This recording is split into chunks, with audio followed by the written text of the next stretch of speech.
Hello Israel, it's me, Red Planet, coming to you once again with another video.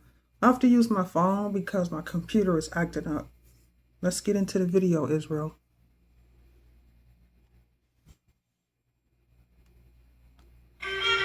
This pandemic has provided an opportunity. Here we are now with an economy in crisis, but with an incredible opportunity. It's certainly a major crisis, but it's also... The number one thing I want to point out to you guys before we even continue is if you were to take a look at every major happening that ever occurred in the history of this country, it always led to more and more and more government regulation. And it's going to get to a point where the government says no one is allowed to do anything unless we say so. This whole idea of land of the free, home of the brave, this idea of democracy, this idea of freedom is smoking mirrors, yeah. Because if we were to go to a centralized currency, let's just say, where all of transactions are tracked across platforms, where your bank account is being monitored and regulated by the government, you can't spend X amount of money a year on this, and that. I think that's going to be pretty tough for everybody in this entire country. But I think that's going to be a breaking point that could lead to a potential civil war. I will be honest. But let's continue, yeah. also offers us a unique opportunity. Unprecedented opportunity to rethink and reset. The great opportunity for reset. Opportunity for us to reset. For a reset. The president says, in part, quote, "A whole civilization will die tonight, never to be brought back again. I don't want that to happen, but it probably will."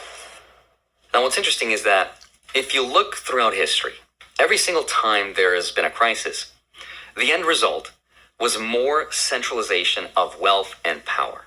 And here's a few examples.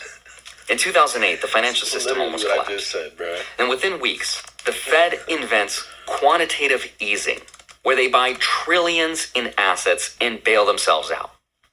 In 2020, a global pandemic shuts down the world, and we're told to stay home.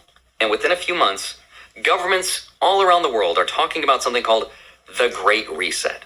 Klaus Schwab, who's the founder of the World Economic Forum, publicly states that the pandemic represents a rare but narrow window of opportunity to reflect, reimagine, and reset our world.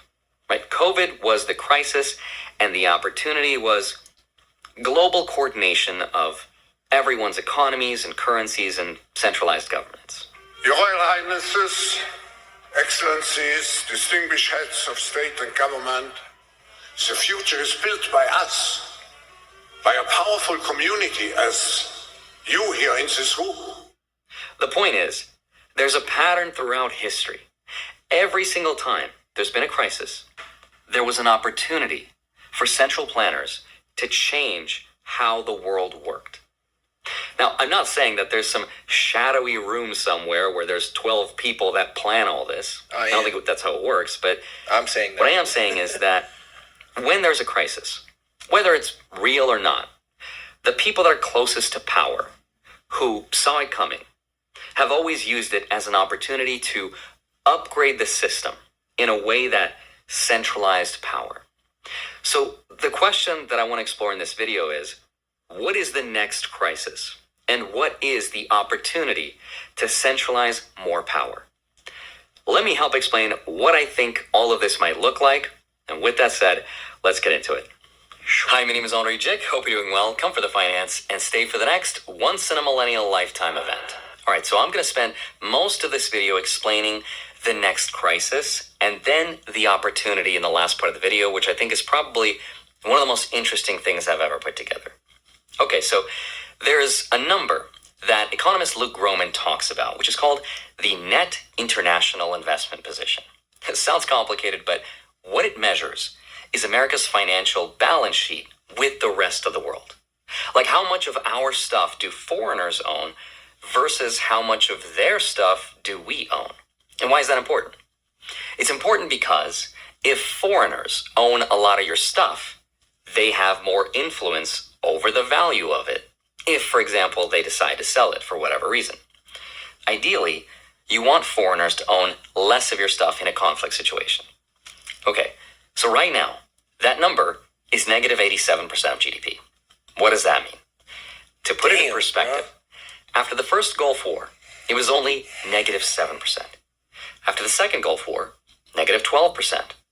After the 2008 financial crisis, it was still only negative 15%. But then something happened. We just kept selling assets. We sold our stocks, we sold our real estate, our treasury bonds, and who did we sell it to? We sold it to China, to Europe, to Japan, and to anyone running a trade surplus against the United States. And that is why today, foreigners own about $70 trillion in US dollar assets. 9.4 trillion of that is US Treasury bonds alone. Now, here's why that might be bad. Those same places, Europe, Japan, China, Southeast Asia, are also the most dependent on oil going through the Strait of Hormuz. And that strait is obviously closed. But they still need to buy oil. And oil is priced in dollars. So they need dollars. Now, I've got a question. Where do foreign governments and central banks get dollars from when they need them really fast? The answer is their dollar assets, right? Their US stocks, US bonds, their US treasuries. They have to sell them. And that's already happening. Foreign central bank holdings of US treasuries at the New York Fed. I want you guys to notice how everything is connected. This is the reason why global affairs actually matter. Everything, in my opinion, yes, could be highly scripted.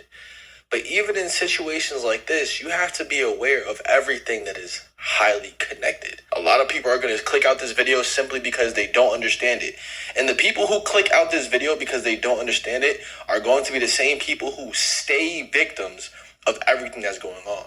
It's videos like this that open your mind up, show you what opportunities, not only opportunities, but what is going on in today's society that you can use to your benefit.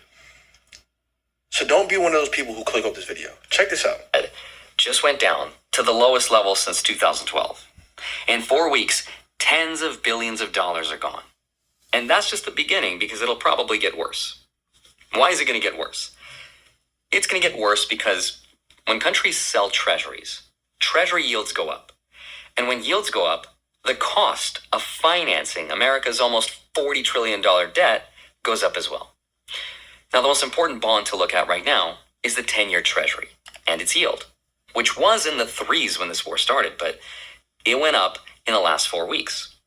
Now, the question is there a point at which bond yields hitting a certain level breaks the economy? Like, how high does this number have to go for things to start to get really bad for everyone in the U.S. economy?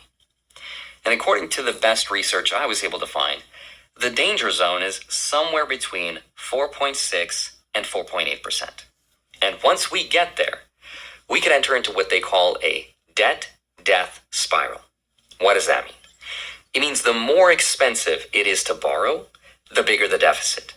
Bigger deficits mean more borrowing. More borrowing means higher rates, and it's a never-ending loop. And at almost $40 trillion in debt, that spiral happens really fast, which is also why Jerome Powell said what he said recently about the debt growth rate in the U.S. being unsustainable and ending badly. It's not necessarily that this 40 trillion number is too high. It's that it's growing faster and faster and faster.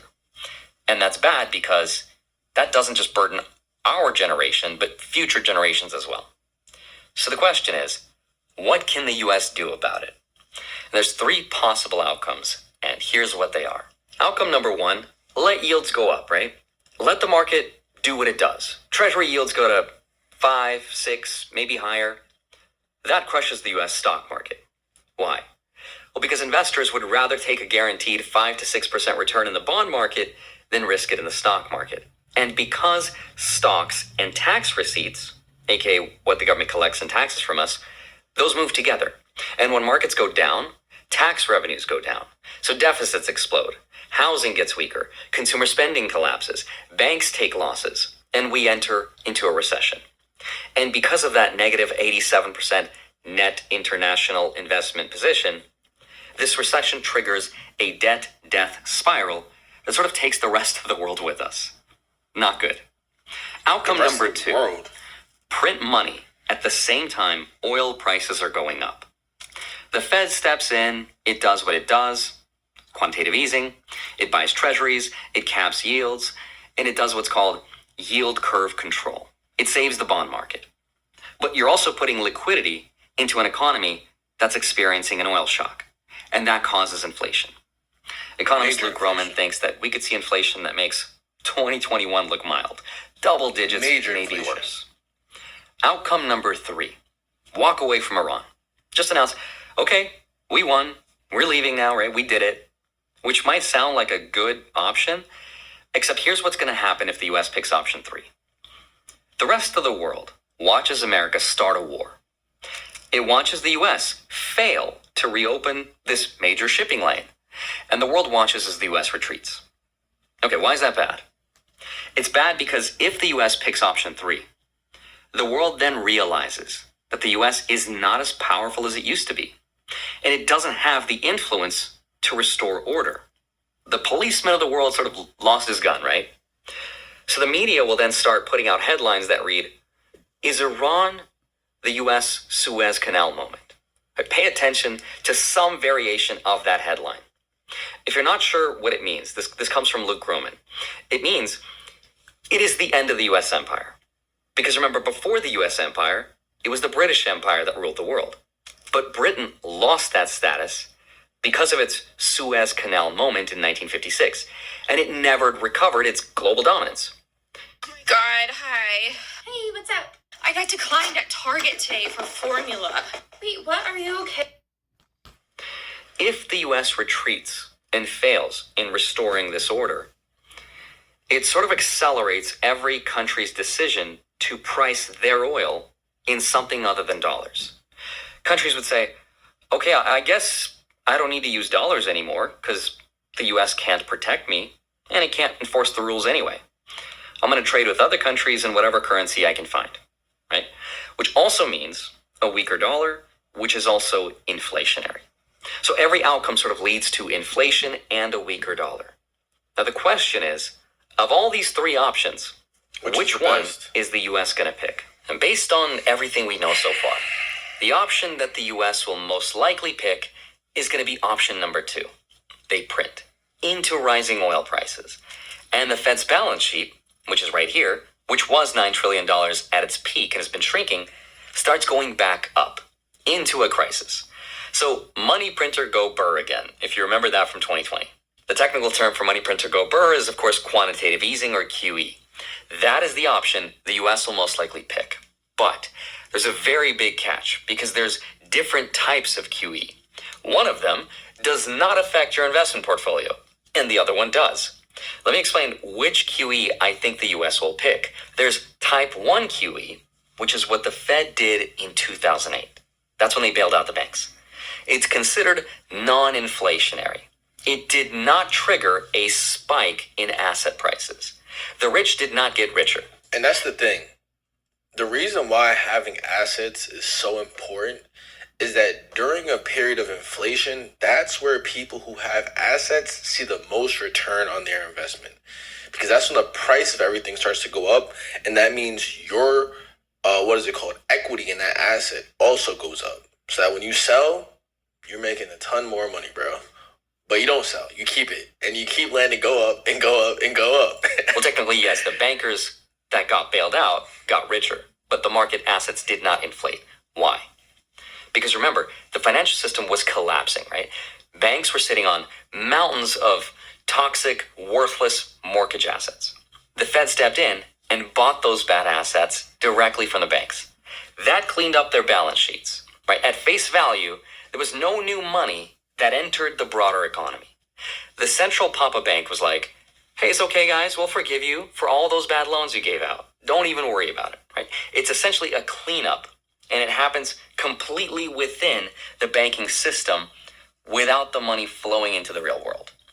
That's also why 2008's QE didn't cause significant consumer price inflation, right? That's type 1 QE, aka money printing. Type 2 QE is what happened in 2020. And this one is completely different. Instead of buying assets directly from the banks and then just forgiving them, the Fed bought assets from non-banks and corporations and pension funds and regular institutions. And when that happens, those sellers deposit the money into their bank accounts. So banks are now forced to create new deposits. New money floods into the broader economy and people have more buying power. But the supply of stuff in the world didn't change. So then what happened? Prices went up. Not right away. There was a lag of about 12 to 18 months. The Fed did huge type 2 QE money printing in March 2020, and then 18 months later, inflation hit 9%. The original economists who created this term QE actually warned this inflation would happen, but nobody listened. Instead, the media told us this. These were the headlines. Here's why economists don't expect trillions of dollars in economic stimulus to create inflation. They were all wrong. In 2020, BlackRock presented this exact Type 2 QE at something called the Jackson Hole Conference. They essentially told the Fed what the plan was, and then 6 months later, BlackRock went ahead and did it. Now, how all of this is related to what I'm talking about is that option number 2 is the option that the US will have to pick, printing money into the oil spike. The inflation that might happen after that could be a lot higher than 9%, 12 to 18 months after that QE. That would make this graph much, much worse, right? This is where economic growth slows down and inflation goes up. That is called stagflation, and it's very, very bad. Okay, so that is the setup. That's the world as I see it. And the next important question of this video is, well, what is the next phase? What comes after this? What is the opportunity to centralize power? And here's the best theory that I've come across. In order to understand it, you have to put yourself in the mindset of these central planners, the people who influence the world's policies. Here's the core problem that they have. The first major problem is AI and automation. Once AI is allowed to be unleashed into the economy, it's going to displace a lot of jobs. It's going to be painful because not everyone will be able to adapt. But let's say they do. Let's say, optimistically speaking, AI becomes so productive that we find ourselves in a perfect utopian world of abundance where no one needs to work. What's going to happen then? I think inevitably, we're going to need some sort of universal basic income. If that happens, though, UBI. that's going to give society way too much free time, and people will start waking up. They'll start organizing. The political process becomes a real thing again. And that's not good if you're a central planner, because you want to be in control of that system, and you want people to be reliant on it. And you want people to be too busy thinking about how to pay their bills, right? That's problem number 1, and it needs to be solved. Problem number 2, though, is the US has almost $40 trillion in debt. It's growing faster than the economy, and now with yields going up, the cost of that debt is growing faster and faster. So how do you solve that problem? The way to solve it is that you find someone else to hold the debt for you. You distribute it to the entire world, but instead of distributing it through inflation, right, because that only works as long as you're able to export it, as long as other countries want your assets. But what if they don't, right? And what if the next distribution phase is not the institutions?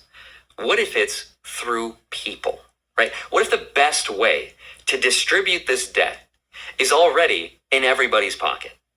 So here's what I think the next phase of this new monetary system is going to look like. In a nutshell. So they want us to pay for their debt, Israel. They want us to pay the debt that they have, that $1 trillion in debt. They want us to pay for it. What I think will happen is the US debt gets privatized and uploaded to the world.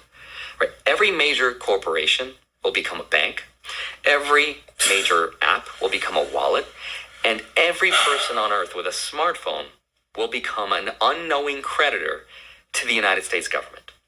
They will solve the debt problem and the AI problem at the same time with a digital currency system that funds the government, controls the UBI payments that feeds the people that lost their jobs to AI in the first place, and it gives the central planners a button that they can turn on or off for every single person's financial life. Okay, hold on. That sounds crazy, right? What does that even look like?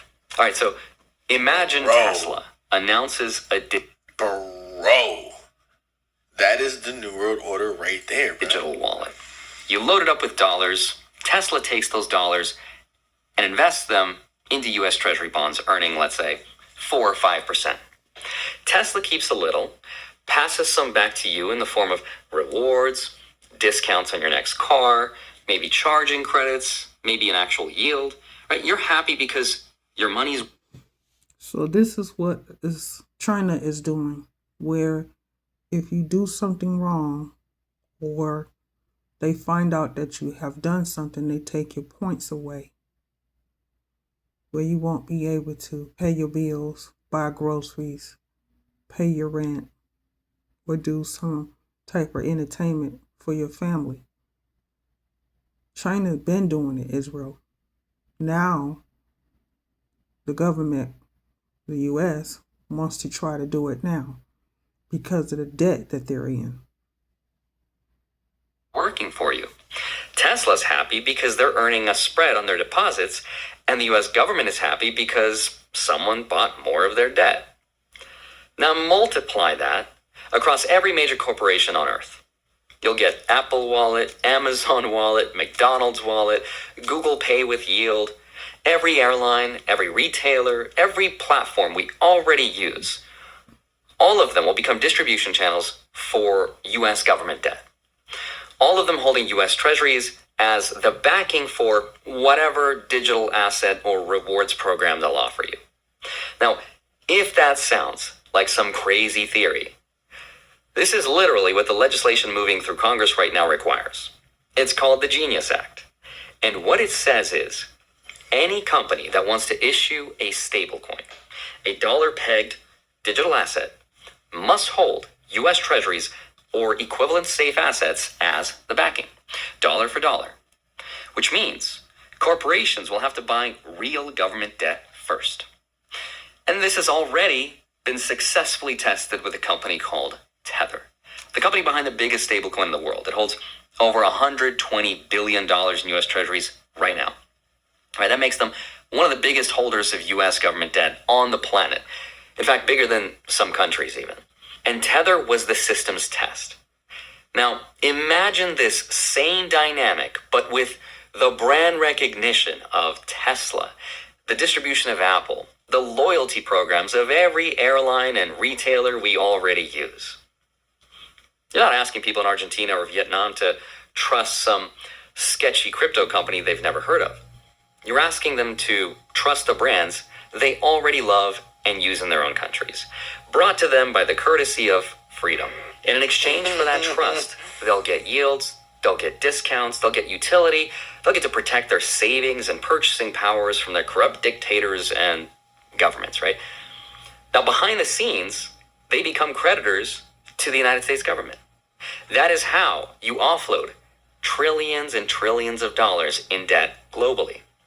All you need is CBDCs, legislation, and 8 billion smartphones. I'm not gonna lie, that doesn't sound like a bad idea, but the part that I'm not with is the part where your bank account is now being controlled and regulated by the government. Because there is no way in the world that I'm gonna work for my money. If this situation happens, universal based income is a very real thing that people are considering. So they're going to tell you how to spend your money or what to spend your money on. And if they don't like something that you're doing, they won't let you spend your money on that particular day, Israel. It just won't go through.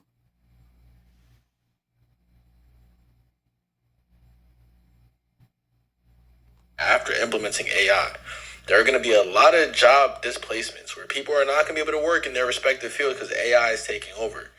If that's the case, there are going to be people who, even if they have a regular job, are going to say, F that, I'm not working. This person is getting paid $60,000 a year for doing absolutely nothing, $50,000 a year for doing absolutely nothing because AI is taking over their position. I'm not working either. There's going to be no real incentive That's what I see happening. And if you're telling me I gotta work for my... Because they already have robots, AI robots, that's doing some of the jobs anyway, Israel.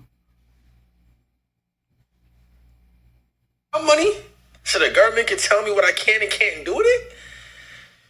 You're bugging, bro. You're tripping, bro. I'm not doing it.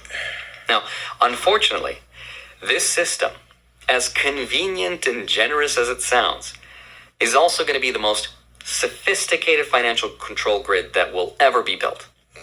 And the reason I say that is because it's also already been tested. Tether has already frozen wallets. It's happened dozens of times. It has sanctioned addresses. It's flagged accounts. It's regulatory requests. That's the problem. All it takes is a line of code, That's and they the can problem. turn your money off. Now, you'll still own your money, technically. It just might not work on Tuesdays, or in certain stores to buy certain things, or if you said something the algorithm didn't like, or you didn't get vaccinated, or if you bought too much meat that week, and meat is energy intensive, and we need to conserve energy, right? That's just Tether. It's a relatively small private company, but scale this capability to a system where every major corporation's digital wallet is going to be susceptible to U.S. regulation, backed by U.S. treasuries, governed by U.S. law. And I think you're going to get something that makes the SWIFT banking system look like peanuts. Now, SWIFT can cut a whole country off from the global financial system. That's a lot of power. But this new system will be able to target anyone, no matter where they live, even if that country and its laws prohibit this system. It's already too late. It's outside their control. So what are they going to do to fight that? You will start seeing them disable the App Store and turn off the internet. That's how they're going to fight it. And the beautiful, or maybe the terrifying part about this, is that no one forced anyone into this system. We've already all signed up to it. So I don't know what the next crisis will be. Whether it's going to be stagflation, hyperinflation, nuclear war, a 9/11 type event, a false flag, or maybe energy lockdowns where no one can travel. But regardless of what it ends up being, I think this digital financial control grid with CBDCs is their opportunity. Now, the question I have for myself is... This is scary, bro. This is scary. I'm not gonna lie. It's like when you hear the plan actually being broken down, it's a lot more terrifying. Like, we've already heard of this concept of New World Order. We already know what it is. We already know what the goal is, what the objectives are. But when you hear how it would work and how it would affect us on a daily basis, it's a lot more intimidating. And I'm not gonna lie. I'm obviously not someone for it. But I also can't stop it, bro. Like, there's very little that people can do. Like, whenever I think of New World Order regimes, I think of movies like The Hunger Games, where you have multiple districts that are being completely controlled by government, bro. Like, I really think of it like that. Now, when you scale out, I'm thinking of the United States trying to be that global hand, that puppet hand, controlling everything in the world. That's terrifying, bro. But look, I'm going to end this video here. If you guys did enjoy, make sure to leave a like down below, subscribe. Let me know in the comments down below what your thoughts on this topic is. And if you did make it up to this part of the video, I want you to leave in the comments down below backlight. If you made it up to this part of the video, comment down below backlight. All right? Anybody who made it up